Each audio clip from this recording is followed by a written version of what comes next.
that they also kick the poor in the teeth while pretending to help them, that seems to me to be something for which they ought to try for a very long time, somewhere uncomfortable after this life, if not in it. Well, that was my next point. I mean, Ted Turner, all of them just write books, give speeches dripping with venom, hating the third world. But even the Royal Commission in '49 in England found if the third world was industrialized, they would get a negative population growth, just like has happened in Japan, Italy, England, the United States. Not only does it stabilize, for every 2 adults, man and woman, they start having 1.3, 1.4 children, that the West is actually dying.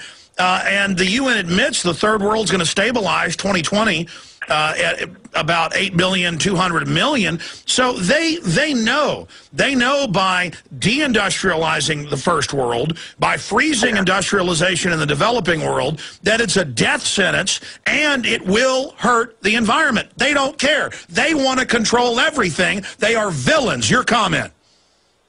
Well, I'm afraid you're understating it, Alex. I don't often say this to you, but really, I am so angry with these people because of their utter lack of concern, lack of thought, and lack of the use of reason. What is it that differentiates us from all the other creatures in the visible creation? It is that we have the ability to use reason. And the entire governing class of the world, certainly that part of it which has assembled in large numbers here in Cancun, they are all as though they are in a lunatic asylum, as though they are simply totally unable to use their minds at all. And of course, this is because they know, increasingly they know, that this whole climate rubbish is nonsense. But what they're doing is they are exploiting it, they are profiting by it, they're making billions out of it, and they're making billions at our expense, and, worst of all, at the expense of the third world. They have no concept. Stay there, stay there. Now, there's a woman in the night starving to death, and it's well documented that these carbon cuts of energy will kill over 1 billion people in the next decade. We're going back to Lord Christopher Monckton to talk about how we stop these people, and hopefully in the next few weeks or after Christmas we can get him on to talk about briefly the aftermath of this criminal consortium meeting down in Cancun. They're routed, but they're dangerous, and they're still taking over our society at the lower prices. The regular prices are great. We got about 4 minutes left, Lord Monckton, down there at the conference. Any other observations? How do we stop these people? What's the time frame on when we'll know if they were successful at this larcenous meeting?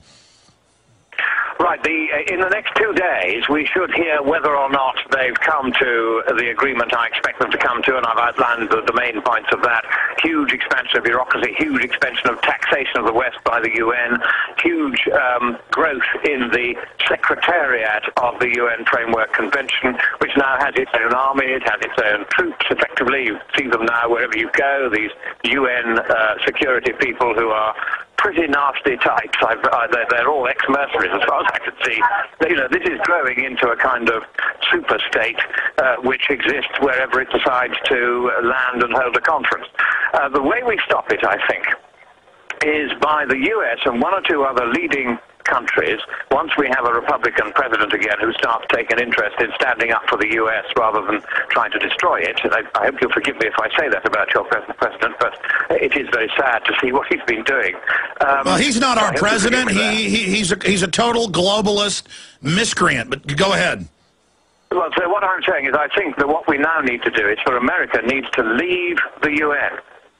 Leave the UN Framework Convention on Climate Change, leave the IPCC on the ground that they're all fraudulent, corrupt, and unduly expensive, and that American taxpayers can no longer be trusted can no longer have the money taken from them, and the UN be trusted to spend it. I think we've got to take that all away, leave it. We've got to found a new organization called the United Democracies, in which only democratic countries will be allowed to participate, and the only people who will be allowed to speak for various nations at the United Democracies and its meetings will be people whom we, the people of the democratic world, have elected to represent us. Because one of the big dangers, Alex, as the supranational organizations like this grim, secretive secretariat of the UN Framework Convention. The danger is not one of these supranational, cross-border, powerful, ever better funded organizations is democratically elected. So every time we pass power from us to them, we're passing power from elected hands to unelected hands. That must stop. Article 1, Section 1 of your Constitution gives all legislative power to the elected Congress. Nobody else can make laws or impose taxes on America except those who America elect.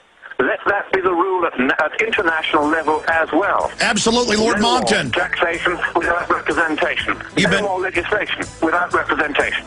You've been very gracious. Hopefully you can join us right before Christmas, in the aftermath or after Christmas or in the new year, to let us know what happened. We're blessed to have you there, and I really appreciate you spending time with us. Good luck down there. Be safe. Real pleasure, and God bless America. All right. God bless you.